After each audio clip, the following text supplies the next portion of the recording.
जुदि थांनाय 2020 मायथाइनि 27 जानुवारि खालारनि गेजेराव जा बिटिआर गोरोबथा जादों बे बिटिआर गोजोन गोरोबथानि दफाफोरखौ जुदि आसाम सरकार आरो भारत सरकारा आखरे आखर जुदि मावफुंना होआब्ला अब्लानिया बर' हारिया आलादा रायजो बड'लेण्डनि थाखाय बा बड'लेण्ड दाबिनि थाखाय सोमावसारफिनगोन होननानै बे समाव गोख्रों बाथ्रा बुंदों मिरु दुलाराय बर' फरायसा आफादनि दैदेनगिरि अबिद नार्जारी बिथाङा। थारैनो नंगौ, बे समाव फिन फोरमायबावोदि जुदि आसाम सरकार आरो भारत सरकारा बिटिआर गोरोबथानि दफाफोरखौ मावफुंना होआब्ला थाबैनो आलादा रायजोनि एबा थाबैनो आलादा रायजोनि दाबिनि थाखाय गोख्रों सोमावसारफिननो जों साखाफारा होननानै बाथ्रा बुंथिदों। आरो बिथाङा फोरमायबावदों दि जे जुदि जोंनो थार मोनथाय राजखान्थिनि मोनथायफोरखौ जुदि मावफुंना होआब्ला 25 लाख बर' रायजो राजाफोरखौ लाफानानै फिन आरोबाव आलादा बड'लेण्ड रायजोनि दाबिनि थाखाय जों ओंखारबोगोन होननानै बे समाव अबिद नार्जारी बिथाङा गोख्रों फोरमायो। बे समाव फिन फोरमायबावोदि जुदि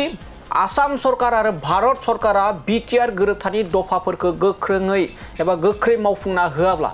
बर' हारिया फिन आरोबाव आलादा बड'लेण्ड रायजो सोरजिनायनि थाखाय फिन सोमावसारनो एबा लामायाव ओंखारबोनो गोनां बाध्यता जागोन होननानै बाथ्रा बुंथिदों। दा दुलाराय बर' फरायसा आफादनिफ्राय क्लियार काट मोनसे मेसेजआ बेनो जाहैबाय जे बिटिआर गोरोबथानि दफाफोरखौ मावफुङाब्ला दुलाराय बर' फरायसा आफादा जायखौ 1987 मायथाइनि 2 मार्चनिफ्राय जि आलादा रायजो सोरजिनांगौनि थाखाय जि सोमावसारदोंमोन बेखौ आसाम आरो भारत सरकारा जोंखौ आलादा रायजो सोरजिनांगौनि थाखाय मोनसे बाध्यता खालामफिननायनि मोनसे लामायाव दिनै जोंखौ नारलांबाय थादों। आरो दुलाराय बर' फरायसा आफादा बेखायनो आसाम आरो भारत सरकारखौ दिनै खावलायगोन जे बिथांमोना बिटिआर गोरोबथानि गासिबो दफाफोरखौ जुदि थाबैनो मावफुङाब्ला फैबाय थानाय समाव दुलाराय बर' फरायसा आफादा सेपारेट स्टेट एबा डिभाइड आसाम 50-50खौ लानानै सोमावसारनायनिबो गोनांथिया बर' हारिनि आथिखालनि थासारिया लुबैनाय बायदियै दुलाराय बर' फरायसा आफादा बेखौ दैदेनलांनो थाखाय साननांगौ बायद' जागोन। बे समाव नुनो मोननाय जादों खौरां बिजोंफ्राव जे एक्स भलुन्टियार फर्स बिथांमोनाबो आलादा बड'लेण्ड सेपारेट स्टेटनि थाखाय खुगाबोखागासिनो दङ। दा बिनि सायाव नोंथांमोना फरायसा आफादनि जानानै मा खालामो? माने 25 लाख बर'फोरनि थाखाय आलादा रायजो सोरजिनाया बे जोंनि मोनसे सिमांल' नङा, बे जोंनि मोन्थाय। बेखौ लानानै थांनाय गोलाव सम बर' हारिनिफ्राय दिनैसिम 8,000निबो बांसिन सुबुंफोरा दिनै मुंख्लं जालांबाय। आरो 8,000निफ्राय बांसिन सुबुं मुंख्लं जानायनि उननिफ्राय